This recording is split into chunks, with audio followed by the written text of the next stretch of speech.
I'm saying bye to all the lies and all the times you cried, saying that I wasn't right, yet I was right by your side. You manipulator, playing games, your friends commentators, and I don't know what you say about our private. So the other day I was thinking to myself, it's been quite some time since NECA pretty much lost the license for Godzilla or expired, and I wanted to go down memory lane and revisit what this figure had to offer. We're looking at the Godzilla vs. Biollante, and towards the end of their life cycle, we remember that we started to get a lot of leaks and a lot of people didn't believe they were true. Why? Because at the time it was quite a few months since NECA released anything related with Godzilla, and there was already lots of rumors that NECA was pretty much going to lose the license. They were pretty much quiet, and those leaks specifically came from China and Japan, where we started to get this version of Biollante alongside with a Godzilla 2002 or 2003, 4, I don't remember, but it was the Millennium series version that had some type of special effect with lightning running through his whole body. This Biollante one would be a special version or a special color version at the time, offering a different color from the original, covered in acid from Biollante. The box art was different as well, I believe. It was very beautiful from inside and out, very personalized and customized to their liking, and it was the first time within a few figures that NECA was pumping out actual boxes. If you guys remember, in the early days, NECA wouldn't even use boxes. It would all be plastic type of boxes that didn't really have any style to them, and we all wanted a change. I think we can all agree that NECA was really improving towards the end of their lifestyle with the license. We got to see a lot of things that we've been asking for lots of years. The sculptures were improving, details were definitely improving. Remember, we went from the wire type of tail, which a lot of people didn't like, to actual articulated tails, more articulation throughout Godzilla. The sculptures started to get even better and better, and a lot of people were excited, and we thought that they would continue with Godzilla vs. Kong. Unfortunately, that never happened, but they gave us their last 3 figures that were absolutely amazing, which was the Biollante version, the Godzilla Millennium, and also the GMK version, which is definitely a step up from what they used to be doing. We're talking about with Godzilla 2014, with Godzilla King of the Monsters. Even then, looking back, their sculptures were really never bad. The issue with a lot of people was accuracy. A lot of people wanted accuracy, and now that I've matured throughout the years, I started to notice that sometimes accuracy is not everything.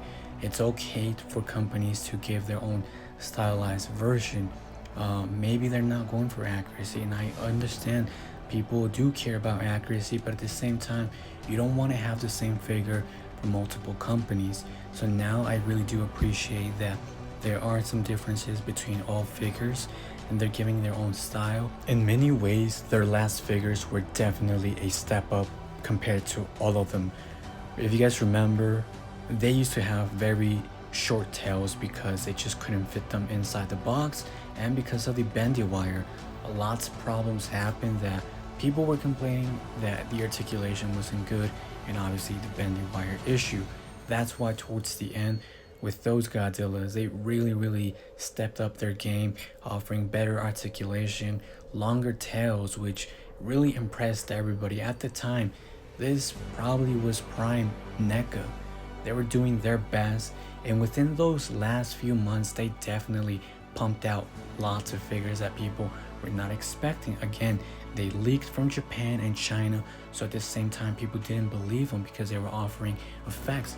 That's something that other companies didn't do, and I really do like what they were doing with their accessories. Remember, Rodan was offering a special base, Mothra. So yeah, at the same time, sure, they were not the best, but their quality and price was unbeatable.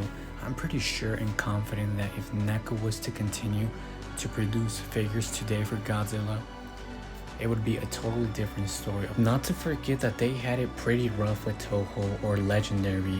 If you guys remember, there was a few interviews and live streams that they did where they were answering questions, mentioning that sometimes their most craziest ideas with figures would never get approved either by Legendary or Toho. And that's a bummer because back in the day they were very limited with the specific Godzilla license. They didn't have access to everything like they did towards the end of their life cycle. I think a very infamous one that it's a perfect example is King Ghidorah 2019. They obviously had their own reasons.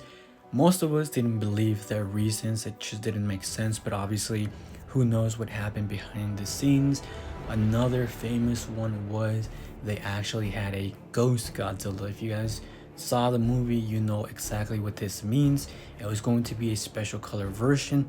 They also mentioned how they wanted to do bigger Godzilla figures like the one with 2014. That was the only 12-inch figure with sound that we got from their end, and that was amazing. Until this day, I think it compares to X Plus. Details, the articulation was beyond anything that we have gotten at the time. Remember, the 2014 6-inch had bandy wire. The 12-inch had full-on articulation on their tail, better articulation, better details. The face looked a lot better, and the sound was definitely amazing. And they had plans to do like NECA Godzilla.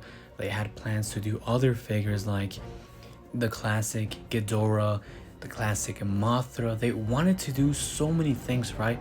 But they were very limited with the license. For some reason, it was either Toho or Legendary that was giving them a lots of trouble, not being able to acquire the full license.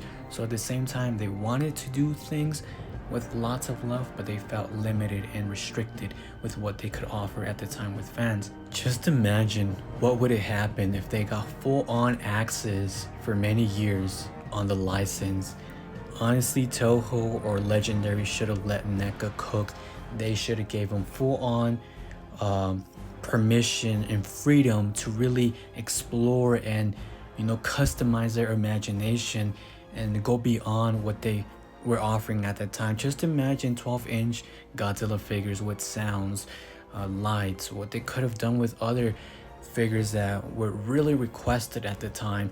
Honestly, I do feel kind of bad for NECA. But now moving from that topic, this figure was really at the top of their peak. Good paint job, good articulation, and it was different from the original. You guys saw the comparison between the normal version. Not to forget, both of them had one effect which was really unique and something different. So to anyone watching this video, I'm asking you right now, which was your favorite NECA figure of all time? Was it the normal version, a special version? Second of all, if NECA had access to the full-on license, which was the figure or movie figure Godzilla that you really wanted them to do, and why? Give me 5 reasons as to why, and something that they could offer with accessories. Now, last question is, do you ever think NECA could ever make a comeback? Remember, never say no, because the doors are always open.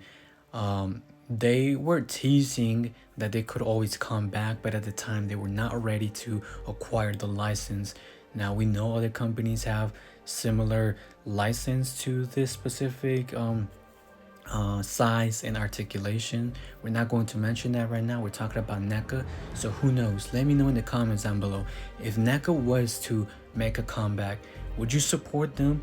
And what would be their first figure that you really want them to do as their big entrance and comeback for them to announce? Now, I'm just curious about this, but if NECA could actually show us their prototype Ghidorah, that would be so dope. Just imagine if they could actually post it on Twitter. Now, I'm not sure if they can do it because of copyrights and legal stuff and all that, but just imagine if they could actually show us what they were cooking back in the day with Ghidorah. I do remember they mentioned it was pretty huge, so who knows. Thank you for watching. This is Ruby Kim X. I'm out.